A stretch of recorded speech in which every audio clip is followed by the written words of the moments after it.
ஆன்மீக சொந்தங்களுக்கு வணக்கம். இன்றைக்கி நம்ம எந்த கோயிலை விசிட் பண்ண வந்திருக்கோம் அப்படின்னு பார்த்தீங்கன்னா, திருச்சி பக்கத்தில் இருக்க ரெட்டமலை கருப்பண்ணசாமி கோயிலுக்கு தான் வந்திருக்கோம். இந்த கோயில் வந்து பார்த்திங்கன்னா திருச்சிக்கு ரொம்ப மத்தியிலே இருக்குது. ஆனால் இந்த கோயில் அவ்வளோவா யாருக்குமே தெரியாது. நான் கோயிலுக்கு ஃபஸ்ட்டு என்ட்ரு ஆகிறதுக்கு முன்னாடியே வந்து பார்த்தேன், ஒரு சிற்பம் வந்து இருந்துச்சு. கோயிலுக்கும் அதுக்கும் சம்மந்தமே இல்லாத ஒரு சிற்பமாக இருந்துச்சு அந்த சிற்பம். பார்க்கறதுக்கே அவ்வளோ நேர்த்தியாக வந்து அந்த சிற்பத்தை வடிச்சிருந்தாங்க. அதாவது இந்த காலத்து அந்த சிற்பம் மாதிரியே அது தெரியல. ஆனால் இது வந்து அந்த காலத்து சிற்பம். இது வந்து பார்த்திங்கன்னா கருப்பண்ணசாமின்னு தெரியுது. ஆனால் அதுக்கு மேலே இருக்க அந்த சிற்பம் வந்து என்ன மாதிரி சிற்பம்னு எனக்கு அவ்வளோவா தெரியல. ஆனால் பார்க்குறதுக்கு வந்து அருவா, ஒரு ஆள் சண்டை போடுற மாதிரி இந்த மாதிரியான சிற்பங்கள் தான் இருந்துச்சு. அப்படியே பார்த்துக்கிட்டு அந்த கோயிலுக்குள்ளே போகலாம் அப்படின்ட்டு நான் உள்ளே போக ஆரம்பிச்சிட்டேன். வாங்க உள்ளே போய் பார்ப்போம் என்ன மாதிரியான அமைப்பு இந்த கோயிலில் இருக்குது அப்படின்னு சொல்லிட்டு. உள்ளே போய் என்ட்ராகிறதுக்கு முன்னாடியே வந்து பார்த்திங்கன்னா வேலைலாம் குத்தி வச்சுருந்தாங்க. அது பார்க்குறதுக்கு அவ்வளோ அற்புதமாக இருந்துச்சு. இதுதாங்க ரெட்டமலை ஒண்டி கருப்பண்ணசாமி கோயில். இந்த மாதிரி வரலாற்று சிறப்புமிக்க கோயில்களை வந்து நீங்கள் தெரிஞ்சுக்கணும்னு ஆசைப்பட்டீங்கன்னா நம்மளோட சேனலை மறக்காமல் சப்ஸ்கிரைப் செய்து கொள்ளுங்கள். வியூவர்ஸ் பார்க்குறீங்க ஆனால் யாருமே சப்ஸ்கிரைப் செய்ய மாட்டேங்கிறீங்க, மறக்காமல் சப்ஸ்கிரைப் செய்து கொள்ளுங்கள். சொல்லுவாங்க சில இதில் வந்து முனியப்பன் அப்படின்னு சொல்லுவாங்க சில கோயில்களில். இந்த கோயில் வந்து பார்த்திங்கன்னா ஒரு மலை பக்கத்தில் இருக்குது. திருச்சியிலேயே ஒரு மலை இருக்குதுன்னு அவ்வளோவா யாருக்குமே தெரியாது. நிறைய பேருக்கு தெரிஞ்சதெல்லாம் வந்து பார்த்திங்கன்னா மலைக்கோட்டை தான் தெரியும். ஆனால் இந்த ரெட்டமலை அப்படிங்கிறது ஒரு மலை, அது அவ்வளோவா யாருக்குமே தெரியாது. ஐ திங்க் இது வந்து ஐயனார் சாமி அப்படின்னு நினைக்கிறேன்.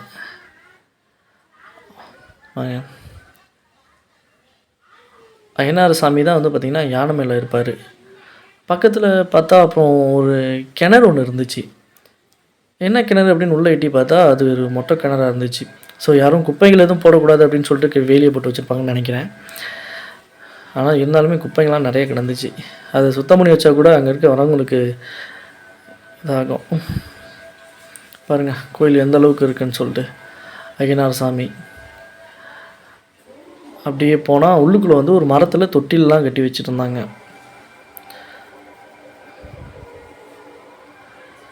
விநாயகரை கும்பிட்டு நம்ம வீடியோவை ஆரம்பிச்சிட்டோம். மலைக்காளியம்மன் கோயிலுக்கு போய் பார்த்ததுக்கப்புறம் தான் எனக்கு இன்னொரு சாக்கு ஒன்று அங்கே எனக்கு காத்துக்கிட்டு இருந்துச்சு. ஏன்னா அந்த கோயிலோட மேற்கூரை வந்து போடவே இல்லை. இந்த கோயிலில் இருக்கவங்க ஷாக்கிங்கான ஒரு விஷயம் ஒன்று சொன்னாங்க. இந்த கோயிலோட மலைக்கு மேலே ஒரு குகை ஒன்று இருக்குது. அந்த குகையில் தான் சாமியோட சிலைகள் எல்லாம் வச்சுருப்போம். அந்த எப்போ எடுப்பீங்க அப்படின்னு நான் கேட்டபோது அவங்க சொன்னாங்க, கருப்பண்ணசாமி வந்து எங்களுடைய கனவுல சொல்லுவாங்க. அப்போ தான் நாங்கள் வந்து அந்த சாமி சிலைகளை எடுத்து சுத்தம் பண்ணுவோம் அப்படின்னு அவங்க சொன்னாங்க. சரி அந்த குகை எப்படி இருக்குது என்னென்னு பார்க்கலான்னு சொல்லிட்டு நானும் மலையேற ஆரம்பிச்சிட்டேன். ஒரு வழியாக வந்து பார்த்திங்கன்னா மலை உச்சிக்கு வந்துட்டோம். அந்த குகை எங்கே இருக்குது அப்படின்னு பார்க்கும்போது ஒருத்தர் அங்கே வழிபட்டுக்கிட்டு இருந்தார். சரி அங்கே தான் அந்த குகை இருக்கும் அப்படின்னு சொல்லிட்டு நானும் பக்கத்தில் போனேன். அந்த சாமி சிலையில் வந்து பார்த்திங்கன்னா ஒரு நாகம் ஒன்று பாதுகாத்துட்டு வருது அப்படின்றது அவங்களோட நம்பிக்கை. அதனால் அங்கே இருக்க நாகப்பாம்புக்கு வந்து பார்த்திங்கன்னா முட்டை, பால் அது அப்படின்லாம் வச்சிட்டு இருப்பாங்களாம். இதுதான் அந்த குகை. இந்த குகையோட அமைப்பு வந்து பார்த்திங்கன்னா ரொம்ப சின்னதாக இருக்குது உள்ளே பொறுத்து. ஆனால் போக போக ரொம்ப பெருசாக இருக்குமா. மலை மேலே ஏறி பார்த்தேன். அங்கே வந்து பார்த்திங்கன்னா உச்சி பிள்ளையார் கோயில் வந்து பார்த்திங்கன்னா ரொம்ப கிட்டவே தெரிஞ்சிச்சு. வீடியோவுக்கு உங்களுக்கு தூரமாக தெரிகிற மாதிரி இருக்கும், ஆனால் ரொம்ப கிட்டவே தெரிஞ்சிச்சு. அதுக்கப்புறம் வந்து இப்படி சுற்றி பார்த்துட்டு இருக்கும்போது ஸ்ரீரங்கம் கோபுரம் எனக்கே தெரிய ஆரம்பிச்சிச்சு. நான் ரொம்ப ஷாக்கிங்காக பார்த்துக்கிட்டு இருந்தேன். என்ன ஷாக்கிங்காக பார்த்தேன் அப்படின்றனா, திருச்சிக்கு ரொம்ப பக்கத்துலேயே இருக்குது இந்த கோயில். ஆனால் இங்கே இது வரைக்கும் யாருக்குமே அவ்வளோவா இந்த கோயில் இருக்கிறது தெரியாது. மீண்டும் ஒரு வரலாற்று சிறப்புமிக்க ஆன்மீக பயணத்தில் சந்திப்போம்.